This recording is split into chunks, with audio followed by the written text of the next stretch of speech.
All right, the last time Ship My Money was on lulls, it was buried deep within a live MMA hang, but we have him back on the program, fresh off of launching his new gig. Excited to talk to him about what he's been up to, and of course, all the other chatter around the world of DFS and sports betting. It's lulls with Pete and Brick. Let's do it. Does he think? I think he thinks this. He thinks this is a go. Vegas Dave thinks this is a go. Hot naked girls doing yoga. What? Why don't you just win like a man? Random.org. Type in 1 for yes, 2 for no, and let the DFS gods pick for you. And I'm absolutely begging you not to dupe us. Please don't dupe us.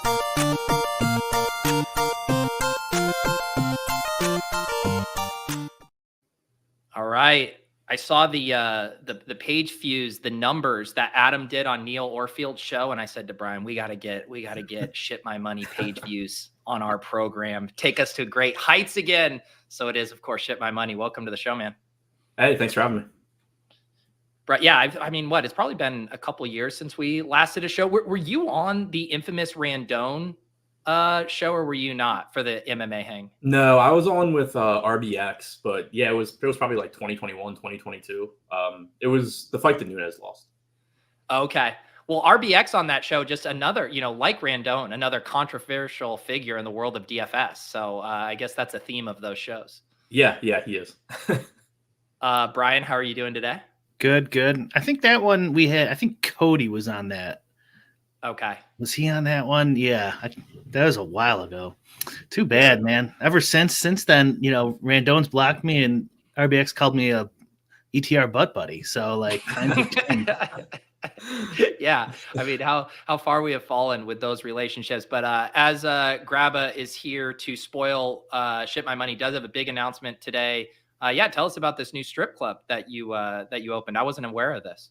Yeah, probably that sounds like more fun than what I'm actually doing. But just decided to do my own MLB content. Kind of decided like 2 or 3 days before the season started. So still trying to figure out exactly what it's going to be and everything. But doing it through Dub Club, so they handle me getting everything out. You can sign up, subscribe to it, get text notifications whenever I put content out. Discord finally got set up today. That took me way longer than it should have because I suck at anything technological. But yeah, so kind of just doing my own thing and figuring it out really from here. Was that, what was the order of that? Was it like, I want to do my own thing, and then you found Dub Club, or was Dub Club like reaching out to you and being like, hey, this would be a great platform if you did want to go in this direction? It was kind of both. They had reached out to me in the past and I hadn't really looked into it. And then I decided that I wanted to do my own thing, but I really had no idea how to go about doing that. And somebody suggested that I look into them, and I was like, oh, I think I've heard of them. So it ended up being kind of exactly what I was looking for, if I remember. Are they like kind of like the sports gambling of Patreon, or? Yeah, pretty much. I think it's because like Patreon was obviously one of the first things that I thought of. And I think this is just a really efficient way to do that. Basically, they handle the payment processing, they handle all of like the back end stuff that I have no idea how to do if I were to start my own like actual site. And then I can just focus on putting my stuff out. What can you take? I guess I could look it up, but like, what cut do they take? Like 15%. 15? Yeah. I think that's the same as Patreon. Yeah. I think. Yeah, and far better. YouTube, so as I've mentioned before, it's like a 30% cut, so 15. It seems like that. I'm pretty sure Substack is similar. Like that's basically the cheapest you're going to get unless you're spinning up your own kind of payment processing system, which is a lot to do. Yeah. I spent maybe an hour like just figuring out if I could even build like my own website and all of that. And once I got to just the idea of figuring out how to get paid, I was like, I can't deal with this. I have no idea. Well, I feel like that's a common thing. I definitely fall in that. I'm probably in the middle ground of like those true, like, oh, I'm an entrepreneur. I want to understand how everything works versus I just want to make content. But there does, you get to a point where you're just like, this is not what I want to spend my time doing. I assume you want to spend your time researching fantasy sports and sports betting. Yeah, exactly. I want to spend my time like talking about the things I'm interested in, not dealing with the logistics of, and not only like figuring out how to make it work, but then when things undoubtedly go wrong or people have errors, and then you basically have to handle customer service too. I'll gladly pay somebody a fee to handle all that stuff.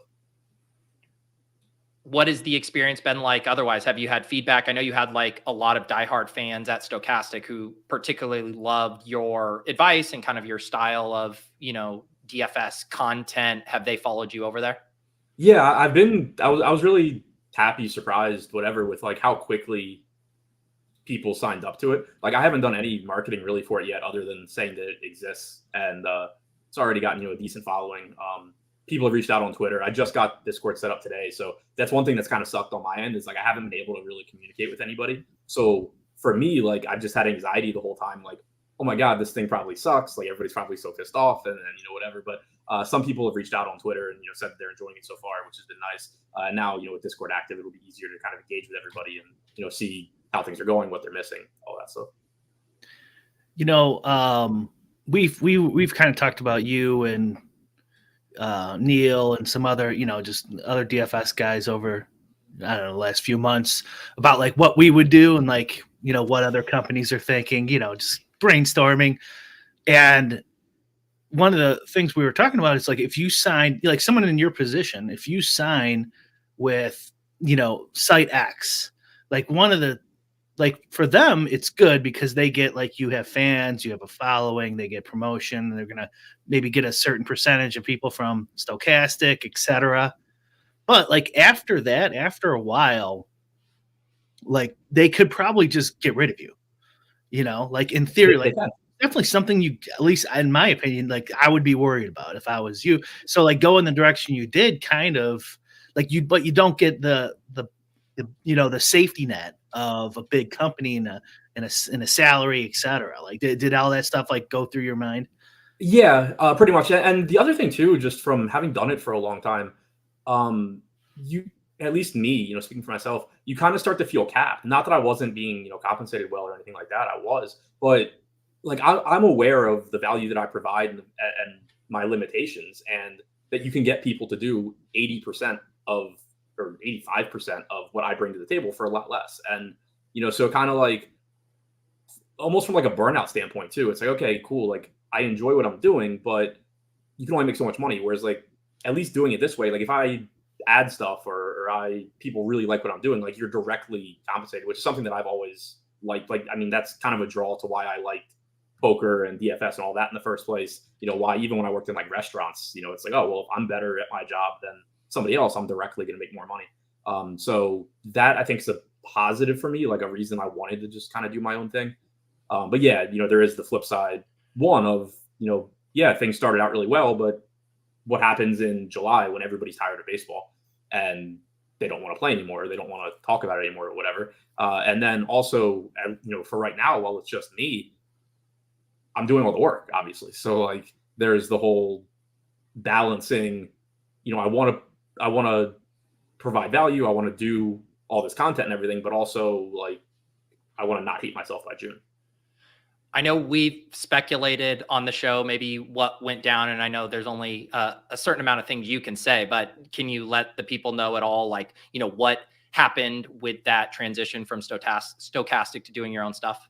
Yeah, I mean, I can't really get into details on it, but just went our own way. Like it was mutual as far as, I think that there were kind of things that we wanted out of each other that we weren't at this point, willing to provide, or didn't make sense for the other person to provide that it did used to. So, I mean, it was, I can't get into the details, but, it was kind of, you could kind of see it coming for a variety of reasons, I think. And just for people who don't know, you no longer work for Stokastic, just in case for the 8 people who aren't really paying that close attention. Did you field any calls from other sites and thinking, hey, maybe I'll just run this back with a different site? Talk to people a little bit, but the problem with that, and I didn't want to jump into anything right away. I definitely didn't want it to be a situation where it's just like, hey, I'm gone from here, now I'm over here, and then in 3 months, like, hey, I'm gone from here, I'm going to go do this other thing. I didn't really know what I wanted to do, and part of it was on my end too, because I mentioned it a minute ago. From a burnout standpoint or kind of a feeling capped standpoint, like I personally want to get better at programming and coding and stuff like that. Where when I'm working full time doing DFS content, I'm probably not going to spend a lot of time doing that. So there was a part of me that wanted to kind of take time, work on that, just do whatever. So I didn't want to just like jump into anything right away somewhere else. And then also the timing of it just kind of made it difficult where, it was the middle of NBA season. So people have already, companies have already allocated their money to whoever they're paying to cover NBA. Yeah. MLB is coming up. Nobody's like looking to grow their budget for MLB. So there's also, the timing aspect of it. Did you feel like you ran bad? Because if this happened earlier, you might have gotten some of that sweet run pure money, that they were just handing out. Man, they were backing up the Brinks truck. Yeah. I guess I guess this happening like 2 months earlier would have been nice, but right, yeah. No, I did. So I kind of felt like I ran. The flip side of that is I felt like I ran good because I had a really profitable November DFS wise. DFS or December was awful, so I really, really wish this had happened like 1 month earlier. December was really bad, but like it could have been a lot worse. Where like I'm in a 3-month, 4-month losing streak at DFS, and then it's like, oh, by the way, you also no longer have a salary. So like from that standpoint, I thought I ran pretty well. Not that these two things have to be mutually exclusive, but how much of it is like, hey, I just really like making content and, kind of sharing my ideas as I go through this versus like, hey, it's nice to build up more of a floor to handle the swings of DFS play. Like, I guess to put it another way, if someone was like, hey, every year they'll just cut you a check for the amount of money you would make from touting, and you didn't have to do any of the touting, would you just take that check and not deal with content? Probably. Like, it's definitely the main component for me is just trying to limit swings. Like there have been a few times where since I started playing DFS where I didn't have a salary. When I first quit law school to play, I didn't, and was like, wow, this is really stressful. And then even last summer, I took like a 2 or 3 month just like sabbatical and wasn't working. And I was good on money, but even during that stretch, it was just like the losing actually like bothered me mentally, whereas normally it doesn't. So I'm definitely somebody that I think prefers to have that income. And that's, part of why I decided to jump into something for baseball season 2 was just, I had 2 months of just like, okay, this kind of sucks. Like, I still don't like this. But I do also, sort of miss the providing content, helping people out, community aspect of it as well.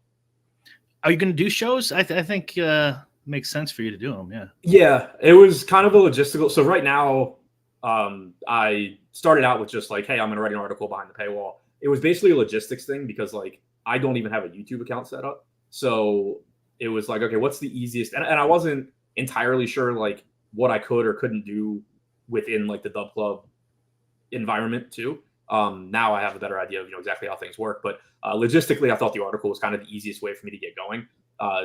It's obviously more time consuming and less entertaining than a show. So I do think that I'll be adding something going forward, whether, it ends up being like, hey, I'm going to put a show behind, you subscribe and you get a show instead of an article, or if it's, some sort of YouTube show to promote my stuff that, doesn't give everything away, but, drives people. I don't know how I'll do it, but definitely would expect to be on camera sooner than later.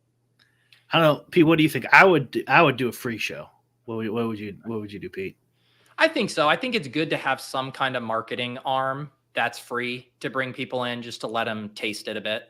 Yeah, I agree with that. I think I'm probably going to go the like VOD route for free on YouTube for sure. As, a marketing component. The thing that I'm kind of running into in my head with like, if I were to just do hey, these are the games today, here's what I think show on YouTube is, I think that's a lot of the value people are subscribing for, at least right now. At least, until I build more things out or put more things there. So I don't want to create a situation where it's like, oh, well, why am I paying? Yeah, I mean, oh, my phone's on. Sorry. My oil's done. So I think it's, I don't know if that would be a problem for me. Like if I was a sub to you, like because I think the fun part would be like reading the article, getting all the tips and stuff like that, and then having a show where I could like directly communicate with you. Now, I guess you could do that behind the paywall too, but like I feel like it's a win-win. Like they wouldn't care that much, and you get like the benefit of people just popping on randomly on YouTube for like a 2 hour before lock or whatever you feel like you're doing, and like going, oh, who's this guy? Right. Yeah. I think there's definitely a balance to be had there. I just haven't figured out exactly like where I think it is. What was your experience like? You mentioned kind of feeling maybe a little handicapped with like being able to communicate with people. And I know that was a theme when we talked about Hoop, when he got ousted from Run Pure, where he felt like I had my Twitter following, but I didn't have access to our email list or Discord anymore. Like, I am always curious now, like what can Twitter actually do for driving clicks or just being a platform? Did you feel like it was effective for getting your voice out when you needed to kind of make these announcements, not having another platform aside from that? Yeah, I was really happy with how it worked. Like, I think I got like probably 0.5% of my Twitter following to sign up, basically just like by me saying like, hey, this exists. And then it's grown from there. So I thought it was pretty effective. Yeah, like obviously I don't have access to, or never even had access to like any email list or anything. Like I couldn't just like start stealing people. But like just directly from my following, I was actually pretty happy with how it went. And I thought that would probably be the case. Like when I've put things out on Twitter before, content wise, it's generally done well, and I've gotten more feedback or in general than I expected, I guess, when I first started doing it. Half is crazy good. All right. I mean, in my experience, Yeah. like 25% is really pretty good. I wonder if we even said this, but like if I would have had to like put money on it, I was thinking we were going to see Ship It Nation, Ship My Money and Ship It Nation. It just made too much sense. Yeah, they're looking for people.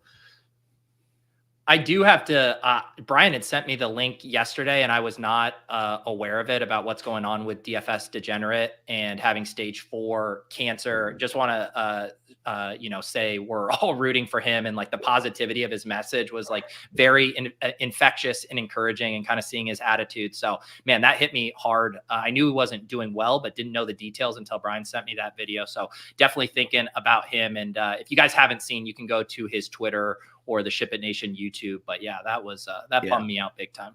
Yeah, but he's also got like big, huge balls. That guy. Like yeah, the way he's handling it. He's got big stones. So yeah, I sent it to Pete, and we wanted to mention, good luck. Yeah.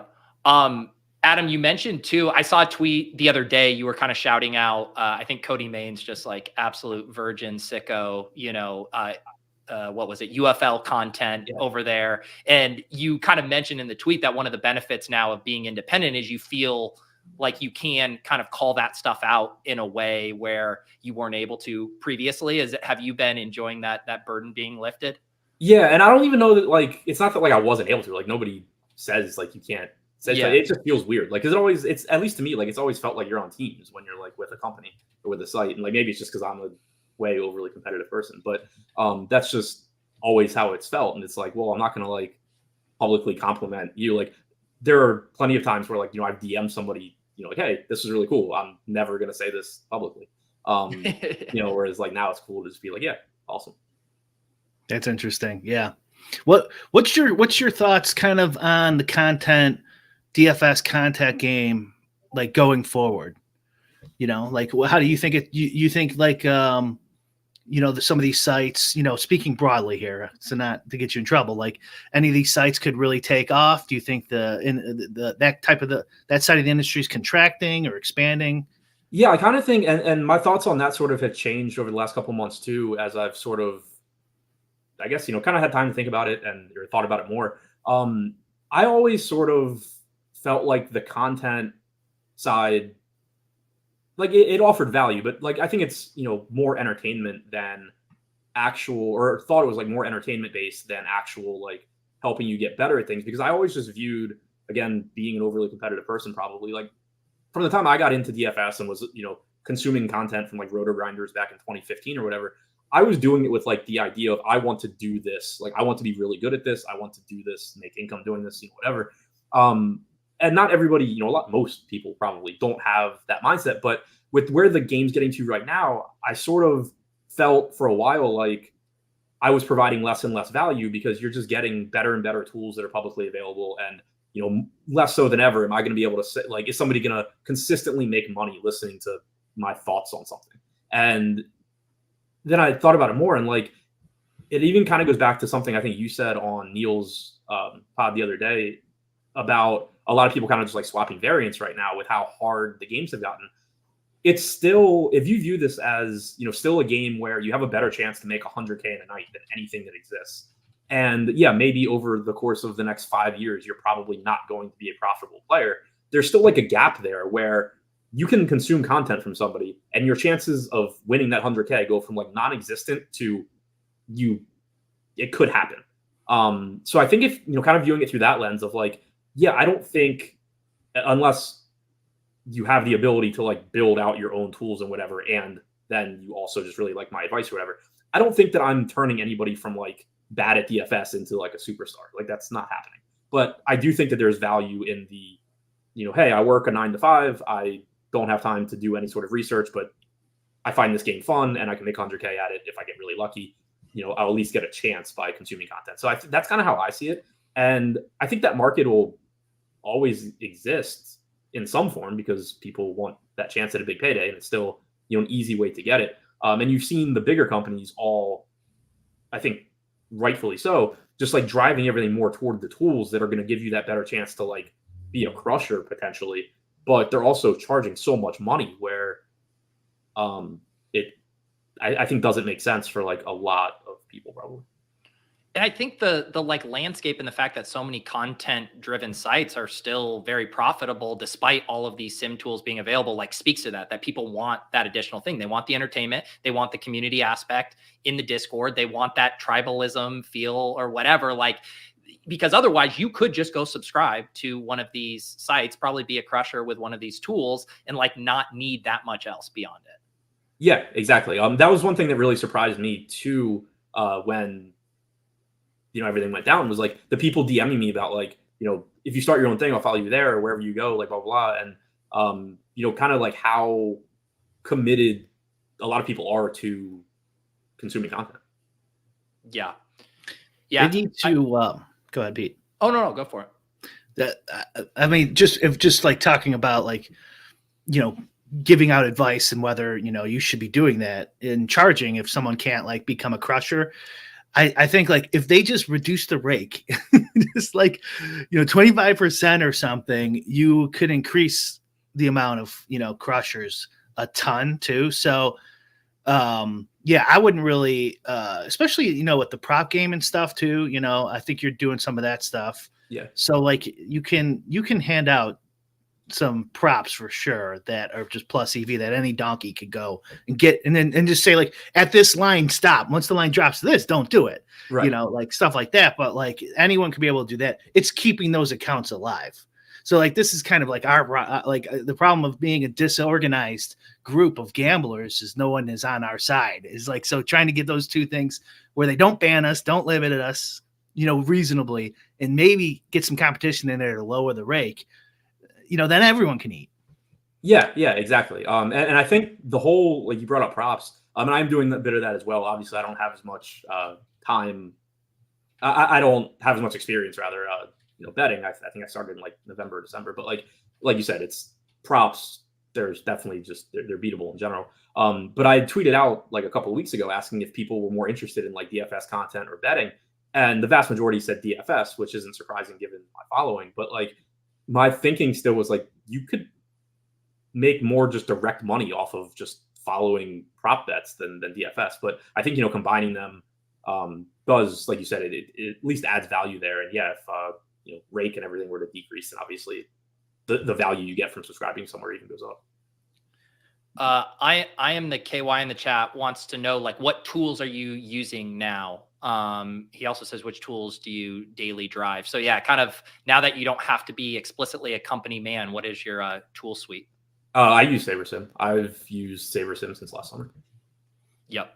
Yeah, I feel like more and more when I hear from people that they are using SaberSim and very happy with that product right now. Not cheap. It's not cheap. It is not. It is not cheap, but it's very, very good. What is the like, say if you wanted access to every single sim they offer for every sport monthly, what would that cost? I don't remember. It's 300. Is it? I'll say I know I got their like annual discount, whatever, in like November, and I think I paid like $2,200 or something. Oh, okay. Yeah. I probably got that too, but I think it's like $297 or something. Yeah, Matt's in chat. Right. Matt's in chat. Yeah. Matt, go ahead. Tell everyone. There you go. And is that, do you use anything else? Like as far as what you're going to provide, like you're not going to do any of like try to make your own projections or anything like that? No, and that's one of those things that like I'm still trying to balance. Like I could definitely see me just at some point, partnering with somebody that does and like they can handle it, whatever. But it's obviously like projections are really valuable. But the issue one is not wanting to like just give away other people's stuff. But also like I'm not going to sit at my computer updating for the Dodgers lineup at 9:30 every night all summer, and I don't want it to like be a situation where people are like, oh, there's projections here, so I'm sure that they're constantly up to date, and I can just plug and play them, and then people are like taking zeros and everything. So like the time commitment standpoint and the like, I'm not creating my own projections because I can't create better projections than are publicly available aspect. On that same thought, are you going to set like expectations for what kind of communications people would expect from you as far as like questions in Discord to that thing of like, hey, lineups lock, I want to go to the bar, I've done my work for the night, but now you got some paying subs who want to know what you're doing with this late situation? Yeah, I need to figure that out. Like I've already tried to figure out how to do it just from like a day-to-day standpoint, because on the one hand, like obviously I want to be putting content out every day, but on the other hand, I don't want to commit to just like not leaving my desk the entire summer. So I've already, sort of put it out there, like Monday through Friday, you're definitely getting an article, or if it turns into a show, whatever. On the weekends, I'm not doing that, but most of the time I'll have, my optimal stuff, like my optimal plays and stuff still posted, for whatever slates I'm playing, which is generally going to be most of them. So like I've already put that out there where I feel really bad when I don't like do content. So I know that I need to like put some sort of boundaries in place on that kind of stuff just for my sake. I'll need to figure out how to do it with like Discord too, I assume, just because, so I don't feel obligated to, spend my entire life in there. And I think that goes back to, the amount of people who sub, right? Like a bunch of them are going to be there for different reasons. Like you're gonna have some people that I just want to be in here for the vibes. Like what's a Adam Discord like? You're gonna have some people who are like, I want his up-to-date thoughts. You're gonna have some people who need more hand-holding or think that they deserve hand-holding. And that's where it's like probably tough, where ultimately that's going to probably come down to a handful of people that end up being annoying. Yeah. And that's always been something that I've struggled with in general, as far as like, I've had my Twitter DMs open for probably like a year now. But for a long time I had them closed. And the main reason wasn't like anything other than people would ask me a question about the DFS process and I would like feel obligated to answer them, and I'd answer, but then they would have like 6 follow-up questions. And then I feel like an asshole for not answering their 6 follow-up questions. And now suddenly like I'm just having a one-on-one coaching session with somebody that I'm not interested in doing. So I've always kind of been bad at that. And I assume I'll have to kind of struggle to be like, okay, like these people are paying me, but they're also not paying me for that. And you'll kind of figure out how to balance it. We got a couple YouTube members in the chat. One, Mr. Travis Petty says, SaberSim didn't take off until they merged with RPS. Makes you think.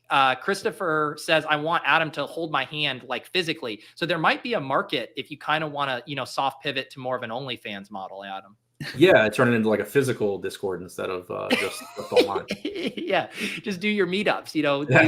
Post your geocache location and you hold your hand for an hour. Do we have Travis as a RPS bro on our sheet? Because if not, switch him over to the Run Pure side for sure. That is true. I just sent Pete a tweet you did the other day. I thought we could maybe talk about which is the edge in MLB this year. And Nerdy's in chat too. He talked about it during the offseason, how much his edge has gone down, which was a little bit, but not a ton, I think, from remembering his tweets. But you said here, what did you say? Hopefully I put the right tweet there. Yeah.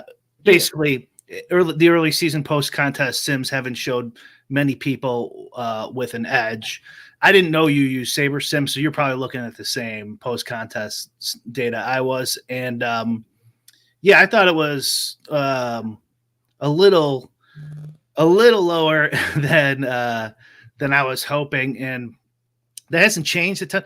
Although yesterday's 4-game slate, it was more like NBA. I don't know if you looked. I didn't. I missed yesterday's slate, so I didn't. Okay, yeah.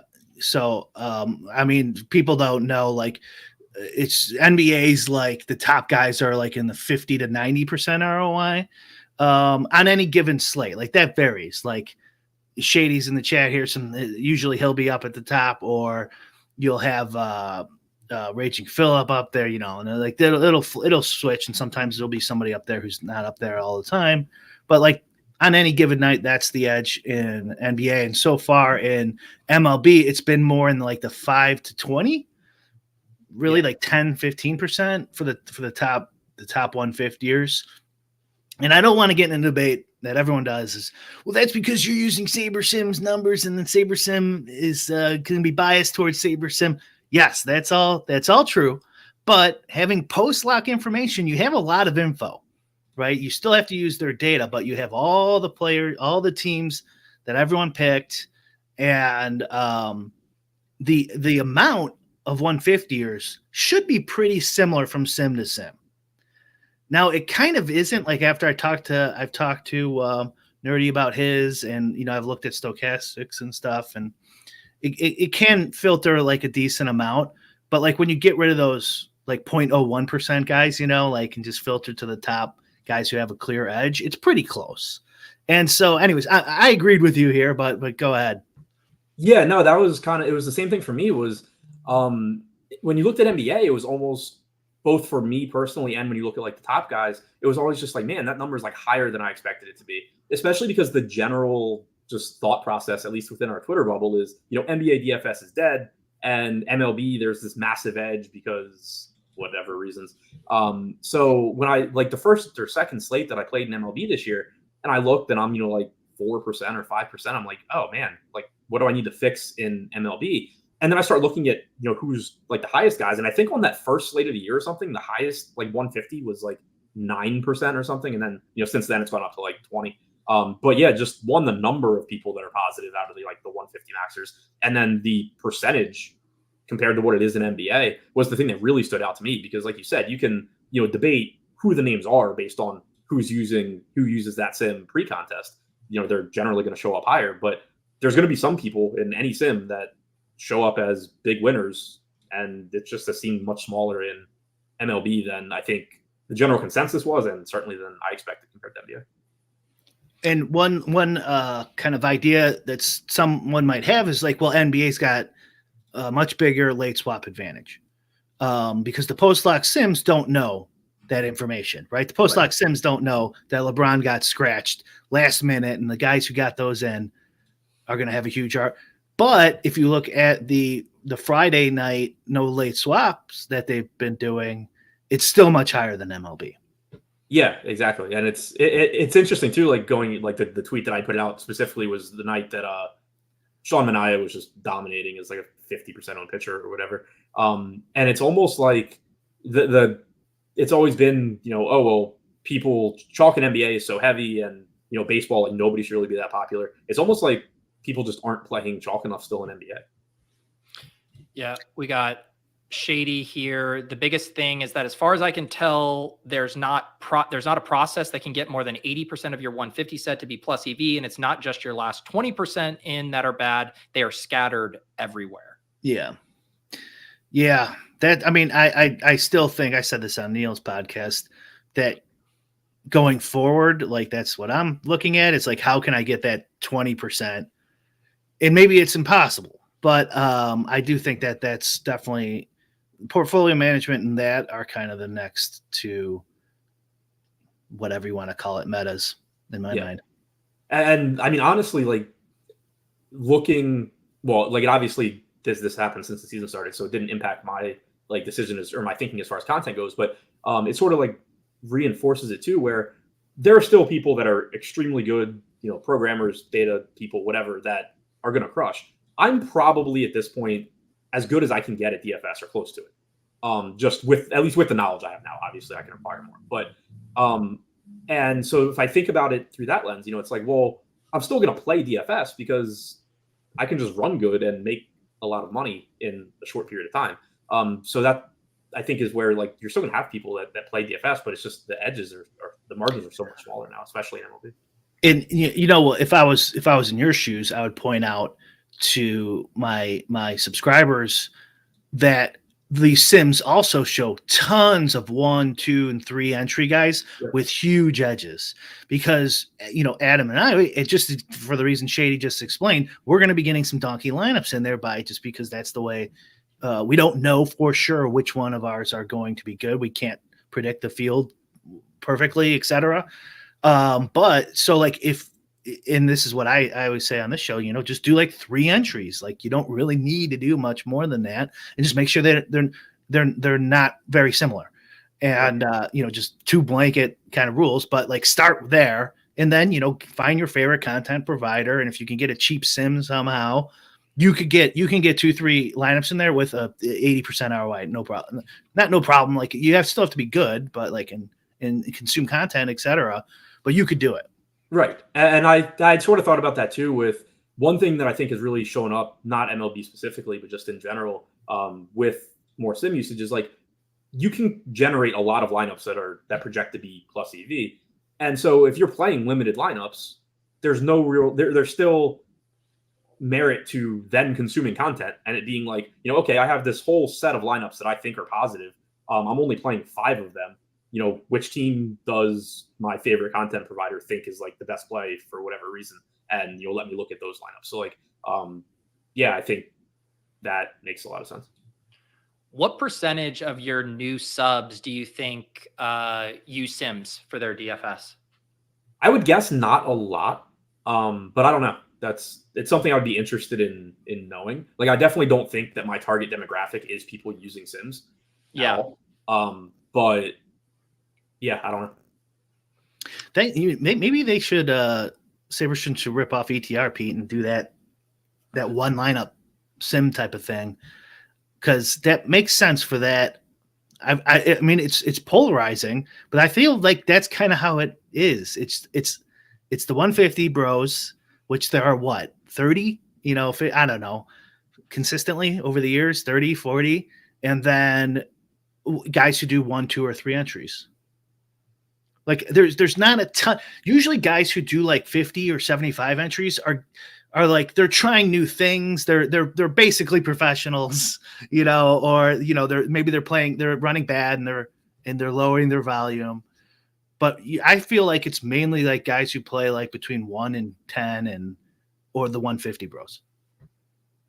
Well, yeah, and that goes back to the whole thing we've always been talked about with the pricing issue for the Sims, right? It's like and that's why I think the way the ETR did it with the solver was smart, where you could offer a lower price point if you just wanted to run 20 lineups for a 20 max set. And you don't feel like, hey, I have to, pony up, 5+ figures a year to do this. Yeah. And Stokastic had a similar product too, I think, with their lineup generator, that it's not giving you all like the customization options, but it's giving you really quality lineups that you can then just like pick from. Right. Yeah. That one's like an algo based one. Well, and then the irony is like generally the type of people who would be interested in that, like part of the fun for them is controlling like, oh, this is who I want to play. I want to have this stack. Like I definitely fell in that where I like blending it. Like I was like, I want to play the stack, but I'm going to let the Sims at least point me in the direction of a good version of this stack. Right. Yeah. Yeah. It honestly does sound fun kind of doing that, where you're just like, let me build a lineup. Run the sim is like, oh, this lineup is negative 90% ROI. Let's make a couple changes here. Then you run it again. Now you're even, and then like one more change. And then as long as the sim thinks you're plus EV and you're happy with that lineup, you're probably good to go. Yeah. Yeah, for sure. Yeah. I mean, I've kind of thought about it in terms of like when I first started playing DFS and I was building lineups by hand and literally just like writing out lineups and then trying to figure out, where to make pivots and stuff. Like you can kind of still do that process if you're playing a few lineups, but now you just have Sims to say like, yeah, no, this lineup is really, really bad. Do something else.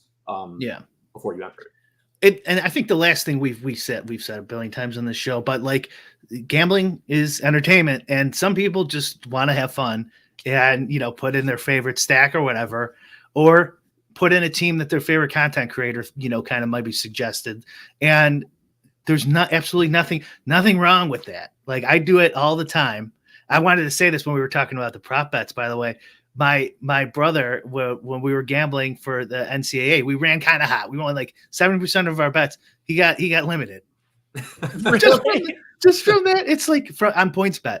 It's like, what the fuck? This guy, he's not a professional gambler. We were looking at the cheerleaders, judging their Were you betting cheerleaders. spreads and like over-unders? Were you actually We were grinding, betting. like, No, we were betting some props too, because okay. they'd have like a big, huge white guy, and we're like, you gotta bet him, like, whatever, like, just fucking because this guy looks goofy. Let's bet him, or someone had the same name as someone we know. Let me ask you a question. Do you have an account at that site, and have you already been limited? Could there have been something with IP address and some sophisticated matching on their back end? I mean, maybe, I doubt it. I don't know. Like, the phones, I guess we were close proximity. If they have that, that's some intrusive shit. But because he lives like an hour away from me. Yeah, I was just trying. That seems like such a quick trigger finger for an account. Yeah, we were at a B-dubs. Like, so, I don't know if they have something like that. That's crazy. PointsBet is notoriously a quick limiter, though. Yeah. Also, if I'm looking at IP addresses and I run a sports betting company and I see you're at Buffalo Wild Wings making these bets, guess what? Your account, max limits. You get to bet as much as you want if I know you are drinking Coors Lights and pounding wings at BWW. Like, come on. This brings me a thought I was having the other day. This slightly changed the subject, but it combines all these ideas. Is kind of like, being competitive, like Adam was saying, is a detriment to us always being disorganized and being taken advantage of. Like, it would be cool if someone would put together some sort of, like players association lobbying group and, have a voice at the local capitals and stuff like that. I don't know how successful it would be, but like right now, like, we all want the same things, think the same thing, and have no power and no influence, and like, it just feels like, it would be an opportunity. Like, even the content sites, they're competitive against each other, but it would definitely probably behoove them to also, contribute to this organization on behalf of the players too, because things that benefit the players are going to benefit the content sites too. Right. Yeah, and if we lower the rake, all this stuff goes away. Like, you could easily win if the rake's lower. Yeah, exactly. We all have the same goals, like the same stuff that's good for one of us, good for all of us. Right, but why would Stokastic work with Run Pure? You know what I mean? So like, but like, I know from my experience at the Capitol, like there are lobbying groups like that work with Walgreens and CVS, right, who are direct competition. But so like it does happen that you work together at the Capitol in a lot of situations. Okay. It's a good point. It goes back to how misguided I think some of that stuff is, of like, oh, it feels weird to talk about good work at another company just because you work for another one, where it really is like a rising tide lifts all boats thing. And it's also like, you would never say pistachio ice cream is competing with mint chocolate chip. It's like, some people just like pistachio ice cream and some people are going to buy the mint chocolate chip. Like, we can be an ice cream store. All these sites offer different flavors. Sure, maybe there's more overlap with others, but like Run Pure and Stokastic is a really good example. People are subbing to those sites for wildly different reasons. Like, there's no reason that those two sites can't, help each other out in a way. Yeah. Yeah. And you need like a full-time person, at least, probably more than that. And maybe like a board or something. The problem with what happened to the Poker Players Alliance, I don't know if you guys remember this, back in the golden days, was the association was pretty strong, but it got taken over by Poker Stars because they were given the most money. So like, I talked to the head of that. Oh my God, I can't remember his name, but over the phone a few times when I was working there about, poker legislation. And he was saying, this is, like we get like all our money from Poker Stars. They're hiring lobbyists. So like, that could be an issue too. I don't know how to fix that. Maybe you don't take money from the content sites. I don't know. I'm contradicting myself 5 minutes later. But eventually, that's what happened with the Poker Players Alliance, which is, maybe one of the reasons why you see like no poker sites, no states, virtually no states over the 20 years legalizing poker. Yeah. Which is a shame. Switching gears a little bit, Ship My Money. What you've been known to have a spicy Twitter feed. What is the thing you've tweeted or that stirred up the most trouble recently or gotten the most people up in arms about it? I don't think I've said anything bad recently. I don't know. I definitely have toned it down on Twitter in general. Also, just don't go to bars as much. So definitely some correlation there. But yeah, I don't know. I haven't had like a wake up in the morning like, oh shit, what did I say last night day in a while. Would you say that is the majority of your tweets that caused a stir, where under the influence, just kind of like letting it fly late at night? I don't know if I would say majority, because I would just sort of do it intentionally sometimes anyway, but probably more often than not. Did you ever get like tisk, little slap on the wrist for like, hey, you are an ambassador for our company and you are out here, taking shots and maybe not making us look as favorable as we would like? Not for any of the tweets that I actually should have. I always thought it was like a good thing, like any publicity is good publicity kind of thing. I always kind of, for those, like I don't think I have a bad relationship with anybody in the industry outside of like one or two people. I always kind of viewed it that way too, where like I'm having fun. It's also just my personality. Like I talk shit with my friends a lot. It's just how I am. So like for the most part, there's never like animosity and things that I'm saying. So like, and I think most people, I do try usually to like, if I'm taking shots at people, it's people that I do sort of know and like probably am not going to like actually really offend them or anything. Well, that's also like the pulling back the curtain too. Like a lot of that shit posting is coming from a lighthearted place and taking jabs, but then a lot of people who consume it, who aren't familiar with some of those like meta performative dynamics, don't realize that like you don't actually hate this person.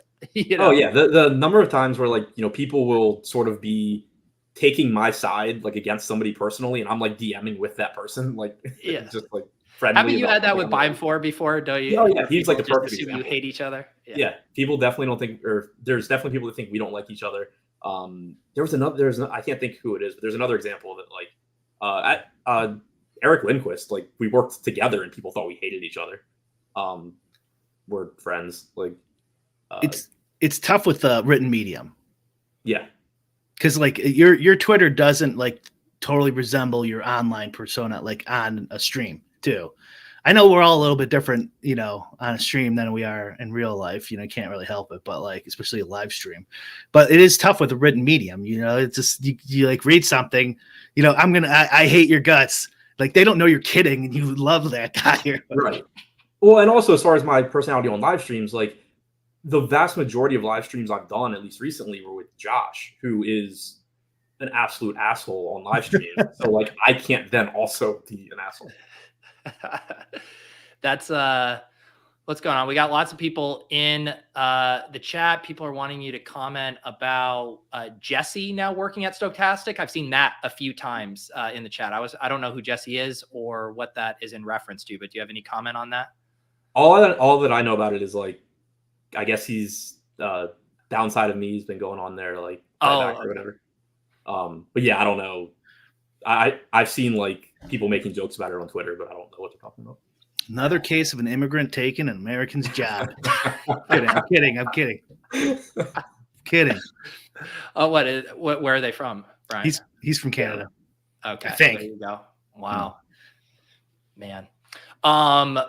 Let's see. Any other? Do you have any other fire takes you want to get off your plate? I mean, you did Neil's podcast, but that's just not going to be a forum for you to say your most incendiary thought. But Lulz, however, I mean, this is the forum for it, Adam. Yeah, no, nothing really controversial that I can think of or that I have ready. Yeah. Who at Stokastic do you hate the most? But like in like a fun way that some people will think it's serious, but deep down you don't. Definitely Eric. Is there anything you do miss from the setup at Stokastic, either like outside of consistency and knowing like, hey, this is my paycheck, I'm not necessarily dependent on that, or do you find it motivating to know like I have to eat what I kill, or I only eat what I kill now? I find that extremely motivating, and like I think I'll enjoy it. That's like how I'm wired. Like I need that. So like I'm looking forward to that part. I assume that I will miss the more structured, like you have a show at 10, you have a show at 5, whatever, because the other part of my personality and the eat what you kill thing is anytime that I'm not doing content, I'm going to feel like I should be doing content now, which is gonna not be ideal. If you get somebody else, then you feel like a duty to them that you have to be on time to do the show and stuff like that. So you might want to like look into show with somebody. Although that didn't always get me to wake up anyway. So okay, well then have you done solo streams before? No. So no. I was doing some VODs that lasted like 10 minutes or so. Which was an adjustment period, but I think I got relatively good at. So yeah, I mean that's definitely going to be an adjustment too. It's just like trying to figure out how to produce and talk and host and all of that. Yeah, I think, but maybe that even goes back to Brian. This is Brian and I doing our classic thing where we workshop how other people should run their businesses. But maybe you get some reps like with just for subs as paywalled stuff, doing the solo stuff. And then when you feel comfortable, then make them public. Yeah. I distinctly remember there was an NBA show, probably 2 or 3 years ago with Rinpack, and it was a live before lock. So I'm trying to get my lineups in. His internet goes out. And so like one, I wasn't, prepared to do the show on my own anyway. 2, I'm like scrambling to get NBA lineups done. And I just basically sat there in silence. Like, I'm not doing this. That was my shot. That's like the Davis Maddock thing where he doesn't have to host. He's chatting in Discord and making DFS lineups all while being a guest on the show. And then it's like, we should make you the host and see how this works out. I actually know how it works out. He's sending messages while trying to ask me questions on a show. So yeah, it's a lot to juggle. Yeah. Yeah, you can always tell when Davis Maddock's not paying attention to you. It's like if you stream with him enough.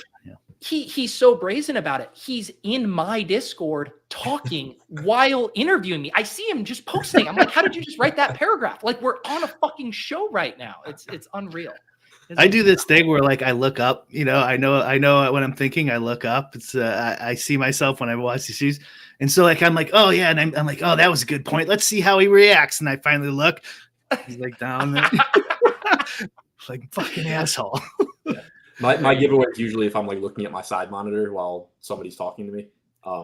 They know that I'm not answering what they just asked me. Oh, because you could be looking at chat, which is part of the deal, though.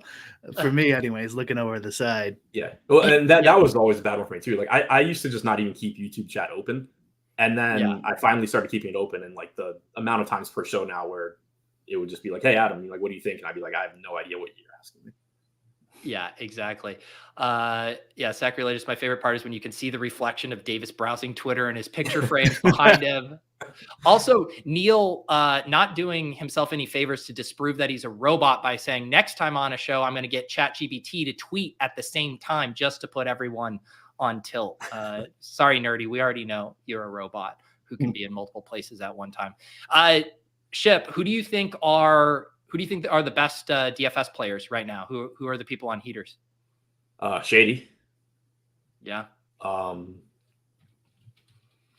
What's BP Colonia has been at the top of like everything lately. You can keep thinking, and I'll say this: a lot of Stokastic names up in the NBA this year.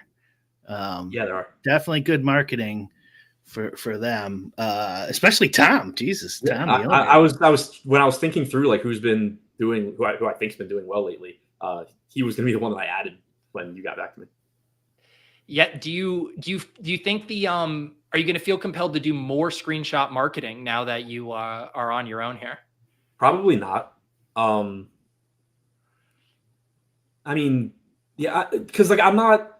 The thing is, at least right now, I'm not providing necessarily like I'm not offering projections. I'm not offering sims. Like it's really hard for me to be like, hey, I won this tournament for 100K using my content when really, my data drives my content, but I built my lineups with Saber Sim and whatever. Like it's not like a 1-to-1. The funny thing is if you read the replies on those posts, and it wasn't a dynamic I had maybe, or I think it's occurred for a while, but it's a double-edged sword, right? Because it's good for trying to bring in new people. They're like, whoa, you're crushing. Like, I want to check that out. But for your existing subs who are using the same tools as you, who aren't consistently winning, they get really mad. And they're often the more vocal ones in the comments than even the new people. Yeah. And so I've always thought that was weird too. It's one reason I've never liked doing it. I try and generally be like somewhat transparent on Twitter. You know, I don't think I've ever posted like actual numbers, but like when I'm losing, I think people generally know, and vice versa. So like, I'm not going to be like, damn, I've been getting my ass kicked for 3 months and everybody knows that. Hey guys, I just won 20K tonight. Like, look how great everything I'm doing. We're back to even. Yeah. Right. Yeah. It's hard, especially because you're feeling internally like, thank God I won some fucking money finally. Right. You're not thinking like, see, bitch. Right. Yeah. Like, yeah, I just always hated it. Like, yeah, like I won using tools. Awesome. Should I also post the other 28 days of the month where I just got my ass kicked? Well, and the thing that makes it even especially tricky with the sim culture for screenshots, right, is at least when it was projections based, you had plausible deniability to a secret sauce. Like, I wanted to be overweight on this, or I thought this spot was whatever, but I used these awesome projections to build these. Now with the sims, you are essentially saying I'm taking so much out of it that I'm like pressing a button. And then people are like, well, I'm pressing that same button. Why am I not crushing every night? Clearly there's a secret sauce here that you're not sharing. Yeah, exactly. And it's all gotten, that's definitely something that like over time just became more and more like not wanting to mislead people while also still like wanting to promote your products. And, I think these make you better, but also, yeah, you're not going to get necessarily the same results as me from reading my thoughts on something compared to everything I'm doing. But lately, you'll probably get better results. But in general, it's kind of hard to bridge that gap, I think, from like a Twitter screenshot standpoint. Yeah. I would say though, for prop bets, like sports bets and stuff, a like spreadsheet database of all the bets would be that was one of the first things that I made, and then of course had the worst week that I've had since I started betting. So it'll take me a little bit to get that one back positive, but like that was easy. Like I put that one exists. Like my subscribers can just pull that up anytime, and it has year to date and every bet that I recommended and everything. Like that one's easy. But like with DFS, and that's kind of I think why DFS content has always been like something that people are kind of driven to do, is like it's really hard to actually be held accountable for anything as long as you like don't say to play somebody who's injured or something.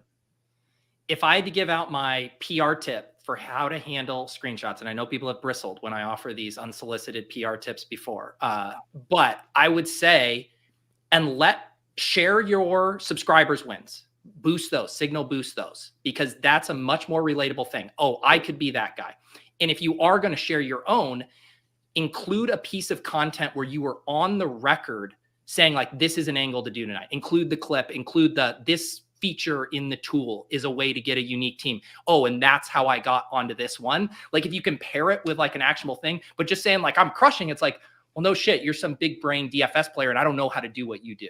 Right, exactly. Yeah, that's I think a logical way to go about it. It's probably how I would go about it too. Like if the data that I post has Atlanta as like the clear top stack, and I win a tournament with with like the White Sox who are in the middle, it's not helpful to anybody for me to be like, hey, I won, like I'm great, you should sub to my stuff. But like if some guy on the Braves is the key part of winning, and I wrote specifically about why he was good, then that's at least something actionable that I did. Yeah, I think people always appreciate that, like he called his shot kind of dynamic with stuff. Yeah. And I might be in the minority, but I love the free like prop bet pick'ems or whatever, somebody tweets out, blah, blah, blah over 18 points. Cause you never know if you're at a bar with a buddy and they're like, you want to bet on something? Yeah, sure. Let me go on Twitter. Hey, here's one. Yeah. Oh yeah. I do that. Yeah. I get that. Yeah, I got to shout out John Boy Beats on Twitter. He had been like, he always posts his round one card for just spread bets for March Madness. And he like smashed. I think he was at like 75%. And he normally doesn't do follow-up rounds, but because people were so hungry, he kept posting them for, Sweet 16, Elite 8. It's still hitting at an awesome rate. I've just been blind blasting whatever he posts. And again, like, I'm not going to be up in his mentions if he starts to go on a tailspin. It's just like, it's fun to tail people who are doing well. Oh yeah, for sure. I tailed Wilson, Borders Road, for day 1 or day 2, whatever. I think no, day 1. He went like 1 in 10. There you go. All right, Adam, the age-old question we do have to ask every single guest here, and I'm fascinated to know where you go with this one. Run Pure Sports or Ship It Nation? Which team are you on, man? I guess Run Pure, just because I know more about them and I know more people there. Like, I don't really know anybody I've never met anybody at Ship It Nation. Gotcha. At least he gives an answer, you know? He does. It's nice to get an answer. Yeah. I mean, DFS degenerate, stage 4 cancer, and this guy can't even throw him a fucking vote. You're a sick person, Adam. I mean, kind of an asshole, but at least he answered, I guess. I dropped it in the chat earlier. I'll drop it in the show notes as well. Adam, let people know where you are at these days other than Twitter. Yeah, you can find my stuff through Dub Club. Link is in my Twitter account. Yeah, everything's there. Prop bets, DFS content, got all of it. Awesome. Brian, anything else for you here other than you're going to tell us your picks when you head down to the Buffalo Wild Wings for the Final Four this weekend? Oh, yeah. Yeah. I put in the work, did the time, and it'll pay off. That's my advice for everyone. There you go. Anything on brick75.com this weekend? No, but the tooltip should be updated the next day or so.